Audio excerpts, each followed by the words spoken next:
Hello friends, welcome to one style cooking. நாம் இன்றைக்கி பார்க்க போகிற ரெசிபி என்னென்னு பார்த்தீங்கன்னா ரொம்பவே சூப்பரான டேஸ்டான நாட்டுக்கோழி பிரியாணி தாங்க பார்க்க போகிறோம். வாங்க இப்படி ஈஸியாக டேஸ்டியாக செய்யலாங்கிறத பார்க்கலாம். வீடியோக்குள்ளே போகிறதுக்கு முன்னாடி கீழே உள்ள ரெட் கலர் சப்ஸ்கிரைப் பட்டனை கிளிக் பண்ணுங்கள். கூடவே பக்கத்தில் உள்ள பெல் ஐக்கானையும் கிளிக் பண்ணுங்கள். அப்போ தான் நான் போடுற வீடியோ எல்லாமே உடனுக்குடன் உங்களுக்கு தெரிய வரும். வாங்க இப்போ வீடியோக்குள்ளே போகலாம். நாட்டுக்கோழி பிரியாணி பண்ணுறதுக்கு நம்ம முதல்ல ஒரு கடாயில் ஆயில் சேர்த்துக்கலாம். ஒரு குழிக்கரண்டி போல் ஆயில் சேர்த்துக்கோங்க. தேங்காய் எண்ணெய் சேர்த்திங்கன்னா ரொம்ப ஃப்ளேவர்ஃபுல்லாக இருக்கும், பிரியாணி நல்லா டேஸ்ட்டாக இருக்கும். இப்போ அந்த ஆயிலில் 2 பட்டை, 4 ஏலக்காய், 6 கிராம்பு, ஒரு அன்னாச்சி மொக்கு, ஒரு மராத்தி மொக்கு இதெல்லாம் சேர்த்துடலாம். கூடவே 3 பிரிஞ்சி இலையும் சேர்த்துக்கோங்க. ஸோ இது லைட்டாக வதங்கட்டும். இப்போ இது கூட 2 பெரிய சைஸ் வெங்காயத்தை இந்த மாதிரி மெல்லிஸாக கட் பண்ணி சேர்த்துக்கோங்க. இந்த வெங்காயம் நல்லா கோல்டன் ப்ரௌன் கலரில் நல்லா வதங்கணும், அது வரைக்கும் நல்லா வதக்கிக்கலாம். நான் வந்து இன்றைக்கி 3/4 கிலோ அளவுக்கு பிரியாணி செய்ய போகிறேன். அதாவது 3/4 கிலோ அரிசி, 3/4 கிலோ அரிசிக்கு 3/4 கிலோ நாட்டுக்கோழி எடுத்திருக்கேன். ஸோ எல்லாருமே நாட்டுக்கோழி வந்து மோஸ்ட்லி ப்ரெஷர் குக்கரில் தான் செய்வாங்க. ஸோ இப்போ வந்து இதில் பண்ணோன்னா நம்மளுக்கு இந்த கறி வேகிறது, அந்த அரிசியெல்லாம் சேர்ந்து வேகும்போது உங்களுக்கு டேஸ்ட் ரொம்ப நல்லாயிருக்கும். ஸோ இது நல்லா வதங்கட்டும். ஸோ பாருங்கள், வெங்காயம் இந்த அளவுக்கு வதங்கினதும் இது கூடவே 1 டீஸ்பூன் அளவு பெருஞ்சீரகம் சேர்த்துடலாம். கூடவே 2 பச்சை மிளகாய். ஸோ இதை சேர்த்து நல்லா வதக்கிக்கோங்க. இப்போது பிரியாணிக்கு தேவையான இஞ்சி பூண்டு பேஸ்ட் சேர்த்துடலாம். நான் இதில் ஒரு 3 டீஸ்பூன் போல் இஞ்சி பூண்டு பேஸ்ட் சேர்க்குறேன். அதிகமாக சேர்த்திங்கன்னா ரொம்ப நல்லாயிருக்கும்.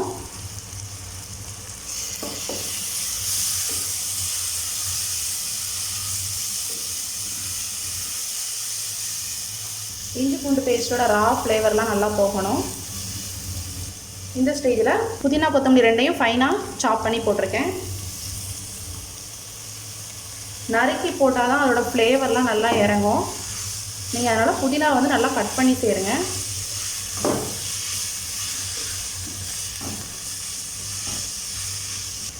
இப்போ புதினா கொத்தமல்லி எல்லாம் நல்லா வதங்கிடுச்சு.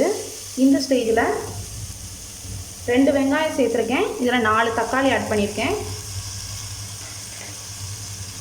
ஸோ ரொம்ப பெரிய தக்காளியாக இருந்துச்சுன்னா 3 சேர்த்தா கூட போதும்.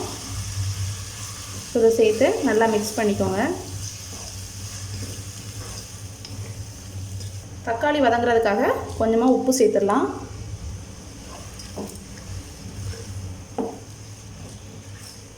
இப்போ இது ஒரு மூடி போட்டு ஒரு 5 மினிட்ஸ் வரைக்கும் மீடியம் ஃப்ளேமில் வச்சு குக் பண்ணுங்கள். அப்போ தான் தக்காளி நல்லா குக் ஆகும். இப்போ ஓப்பன் பண்ணிடலாம்.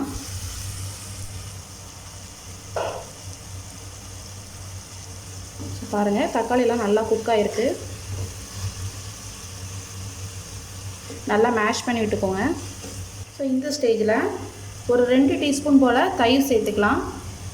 ஸோ தயிர் சேர்த்தோம்னா உங்களுக்கு வந்து அந்த சிக்கன் வந்து நல்லா சாஃப்டாகி கொடுக்கும். ஸோ நாட்டுக்கோழிங்கிறதுனால நம்மளுக்கு நல்லா குக்கான மாதிரி சூப்பராக இருக்கும்.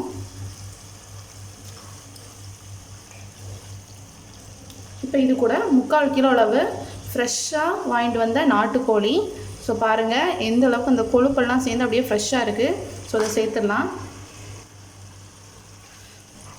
நாட்டுக்கோழி வந்து நீங்கள் குக்கரில் வச்சு ஒரு 5 விசில் வச்சு அதுக்கப்புறம் இதில் ஆட் பண்ணாலும் ஆட் பண்ணலாம். இல்லை டேரெக்டாக இந்த மாதிரி நம்மளை மாதிரி கூட பண்ணலாம். ஸோ இது ரொம்ப டேஸ்ட்டாக இருக்கும். ஸோ இப்போ ஃபஸ்ட்டு இந்த நாட்டுக்கோழி நல்லா தண்ணி விட்டு நல்லா வேகட்டும். அதுக்கப்புறம் நம்ம மசாலா ஆட் பண்ணலாம். ஸோ மாதிரி மீடியம் ஃப்ளேம்லேயே வச்சு ஒரு 5 நிமிஷம் குக் பண்ணுங்கள். இப்போ 5 மினிட்ஸ் ஆகிடுச்சு. ஓப்பன் பண்ணி பார்க்கலாம். பாருங்கள், நம்ம தண்ணி எதுவுமே ஊற்றலை. இந்த சிக்கன்லேருந்தே தண்ணி வந்து நல்லா குக் ஆகிட்டுருக்கு.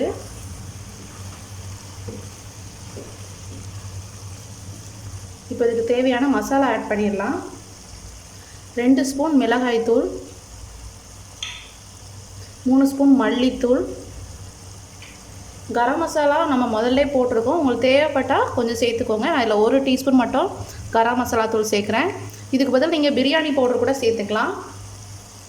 ஸோ இதெல்லாம் சேர்த்து நல்லா மிக்ஸ் பண்ணிக்கோங்க.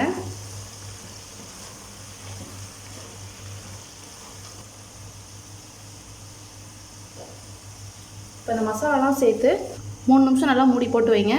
மீடியம் ஃப்ளேமில் இருக்கட்டும். இப்போ மூடி ஓப்பன் பண்ணி பார்க்கலாம். பாருங்கள், அந்த நாட்டுக்கோழியில் உள்ள அந்த ஆயிலெல்லாம் நல்லா வெளி வந்திருக்கு.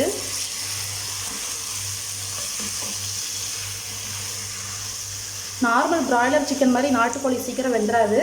அதனால் இந்த ஸ்டேஜில் ஒரு கப் அளவு தண்ணி சேர்த்துக்கலாம். 1 கப் அளவு தண்ணி சேர்த்து இதை நல்லா குக் பண்ணுங்கள்.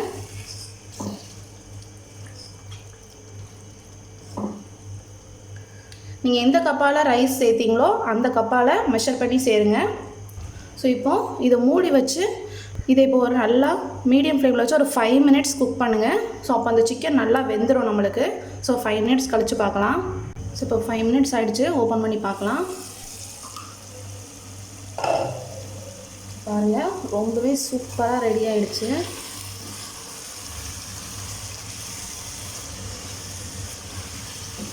அந்த சிக்கனில் உள்ள அந்த கொழுப்பெல்லாம் உருகி எண்ணெயாக வந்துருச்சு. ஸோ ரொம்பவே டேஸ்ட்டாக இருக்கும் போல். இப்போ நம்ம அரிசி சேர்த்துடலாம். நான் 3 கப் பாஸ்மதி ரைஸை 20 நிமிஷமாக ஊற வச்சுருக்கேன். ஸோ அதை சேர்த்துடலாம். இப்போ அந்த ரைஸ் சேர்த்து நல்லா கிளறி விட்டுக்கோங்க.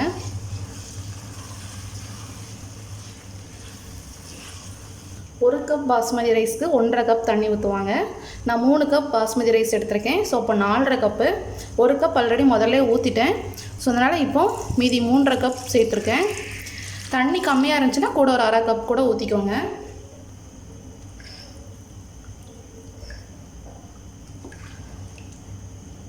தண்ணி சேர்த்து நல்லா மிக்ஸ் பண்ணிக்கோங்க.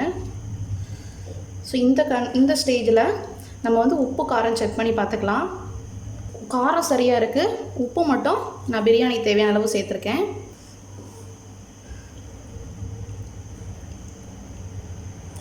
ஸோ நல்லா மிக்ஸ் பண்ணி விட்டு நான் மூடி போட்டு பபிள்ஸ் வர்றது வரைக்கும், இந்த தண்ணியெல்லாம் ஒரு 75% வத்துற வரைக்கும் நம்ம மூடி போட்டு குக் பண்ணலாம்.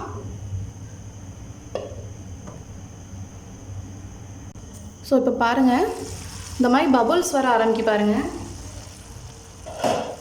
தண்ணி எல்லாம் வற்றி இந்த மாதிரி லைட்டாக பபுள்ஸ் வர ஆரம்பிக்கி. இந்த ஸ்டேஜில் லைட்டாக எல்லாம் மிக்ஸ் பண்ணி விட்டுக்கோங்க, அந்த மசாலா எல்லாம் வர மாதிரி. ஏன்னா அதுக்கப்புறம் ரொம்ப குக் ஆச்சுன்னா நம்மளால் மிக்ஸ் பண்ண முடியாது. ரைஸ் வந்து உடைய ஆரம்பிச்சிடும். ஸோ இதுதான் கரெக்டான கன்சிஸ்டன்சி. இந்த கன்சிஸ்டன்சியில் நம்ம தம் போட ஆரம்பிச்சிடலாம்.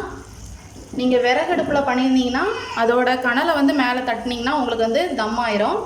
ஸோ இப்போ வந்து நம்ம வந்து ஸ்டவ்வில் பண்ணுறதுனால இப்போ ஒரு தோசைக்கல்லை வச்சு அதுக்கு மேலே இதை வச்சிடலாம். ஸோ ஒரு தோசைக்கல்லை வச்சு அதுக்கு மேலே நம்மளோட பாத்திரத்தை வச்சுருங்க. அடுப்பு ஆஃப் ஆகிறதுக்கு முந்தின ஸ்டேஜ் வரை வச்சுருங்க. ஸோ இப்போது ஒரு சமமான மூடியாக இருந்தேன்னா மேலே ஒரு வெயிட் வச்சுருங்க. ஸோ இப்போ எனக்கு மூடி வந்து அன்னிவனாக இருக்கிறதுனால நான் இப்படியே க்ளோஸ் பண்ணி வச்சுருக்கேன். ஸோ இப்படியே மூடி வச்சு ஒரு 10 நிமிஷம் வரைக்கும் சிம்மில் தம்மில் வைங்க. 10 நிமிஷம் கழிச்சதுக்கப்புறம் அடுப்பை ஆஃப் பண்ணிவிட்டு 5 மினிட்ஸ் கழித்து ஓப்பன் பண்ணி பாருங்கள். ஸோ இப்போ நம்ம அடுப்பெல்லாம் ஆஃப் பண்ணிவிட்டு 5 மினிட்ஸ் கழித்து ஓப்பன் பண்ணி பார்க்கலாம். இப்போ 10 மினிட்ஸ் ஆகிடுச்சு. அடுப்பை ஆஃப் பண்ணிடலாம்.